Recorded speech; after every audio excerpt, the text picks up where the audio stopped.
What do people think makes them look cool, but actually makes them look like a douchebag?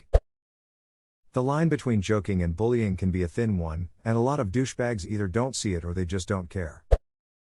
Blasting music in public transportation without headphones.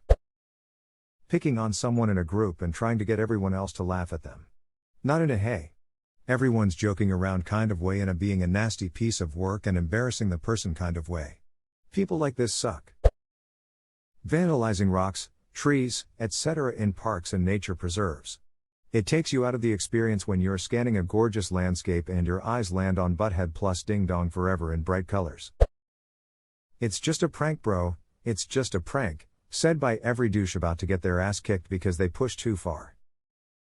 Reminds me of that one kid who got shot and died because he did a robbing people with a knife prank.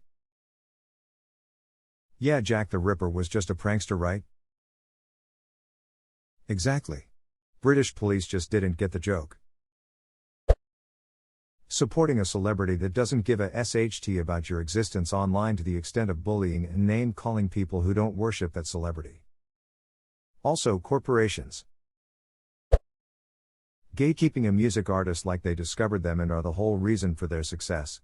Don't get me wrong, support the artist, but don't be that asshole that determines who is worthy of a common trend.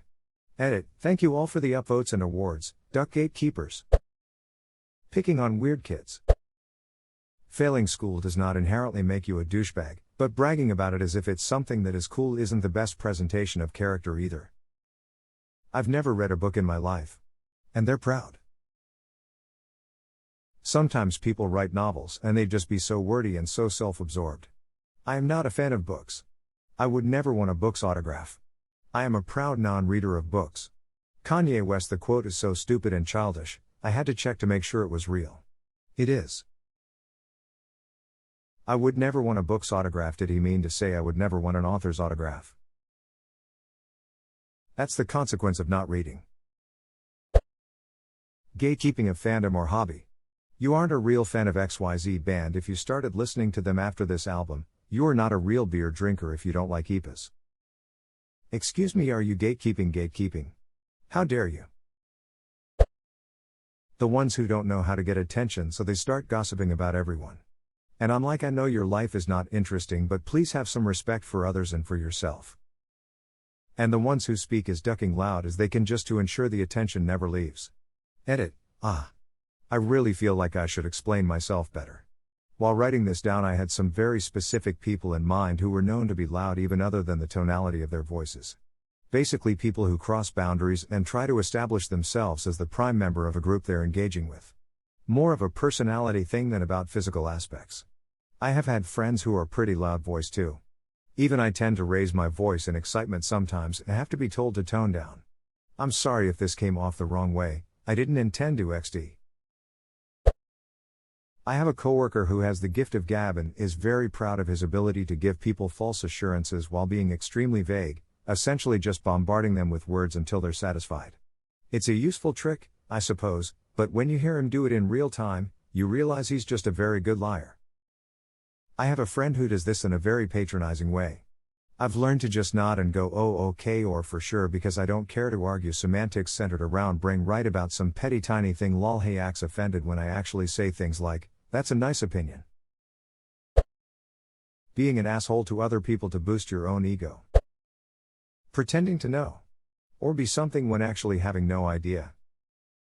I quit a job because the new manager was like this. Didn't have a clue what half the forms we give patients to fill out were and refused to learn. Just said wrong things like they were fact, which is especially unacceptable when your idiocy ends up with people getting bills in the multiple hundreds. Being mean to serving staff. True. It doesn't make you look assertive, it makes you look like an asshole. Now I'm reminded of that trend where people would leave the tip money on the table before being served, and then take some away whenever they were unhappy with the service. Oh God, no. Was this really a thing? When was it? There was a Twitter thread about it a few years ago with a photo. The poster was proudly explaining the way it worked as if he was a genius in his quest to get good service, but aside from being a really trashy thing to do, he started with 5 singles on the table in what was clearly a typical dine-out restaurant, not a greasy spoon or a truck stop diner or anything. A lot of comments were in the vein that said if 5 is the maximum you will tip in the first place, then no wonder you think this is a good idea. It got pretty heavily savaged, and rightly so. I saw this happen once. It was this older guy with either his daughter or date, I couldn't really tell. He was being really difficult about the meal and sent everything back, more than once in some cases, and was just a huge jerk to the waiter.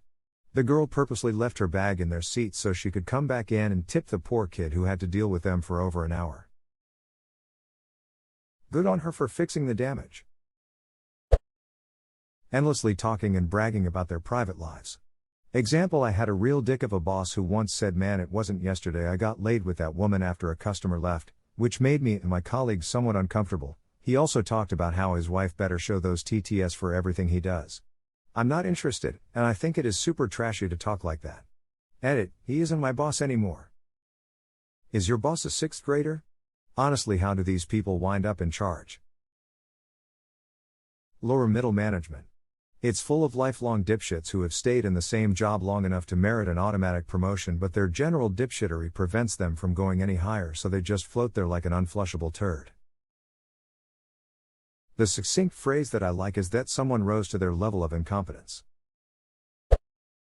Handing a homeless guy a $10 bill and posting it on YouTube. Or people that make a video like, "Hey, look, this person animal is in danger, I'm going to rescue them, here we go." Dude, if it's an emergency, stop ducking around. You don't have time to whip out the camera and do a narration. Every second counts. Shut up and just do it. And for some reason this is expected. My friend and I came across a baby raccoon one night who'd gotten their little head stuck in a peanut butter jar, so we helped the little guy out. I was telling my other friends about it later, and the first thing they asked was if we'd taken pictures. No, we were busy helping a baby animal. Also, people, please wash your recycling out. People who tease guys for drinking girly drinks. If a guy wants to drink a strawberry daiquiri, let him drink it in peace. You know what is manly? Drinking whatever the duck you want without giving a shit what people think. Edit: thanks for the awards, people. Tons of manly energy in this thread. Just give me something with lots of fruit and little umbrellas, I order in my best Clint Eastwood voice. Someone should create a frou-frou drink and name it the Clint Eastwood, just to watch a bunch of conflicted manly men fret over whether they should drink it or not. The Dirty Harry. I'll take a Dirty Harry. Hashtag X200B. Okay, do you want a specific flavor or are you feeling lucky, punk? Bartender's choice. Maybe I put in 5 shots, maybe I put in 6 shots. To tell the truth, I lost count myself in all the mixing and pouring. This is very specific, but I once knew a bloke who, though he was cool for not liking Game of Thrones, which is fine, but would then post spoilers of it on social media along the lines of, "I don't watch or care about Game of Thrones, but X died in the most recent episode. Unlucky if you saw this." I fell victim of it once and I literally thought my blood was boiling. I was so angry. The lesson here is probably to stay off social media before you've seen the most recent episode of a show you love. But still, duck that guy. My brother saw Endgame on opening night, then proceeded to spoil it for the entire family for the lulz, as he put it. I remember assholes posting Endgame spoilers in every subreddit possible, in every post possible. I have a habit of skimming speed reading, so I managed to scan a paragraph-long spoiler some duckhead commented before realizing what it was. Spoiled the entire fucking ending for me and who knows how many other people. I want to say that was happening with Infinity War 2? One of those two, especially sucked as a mod because it was unavoidable to see the spoilers in the reported comments.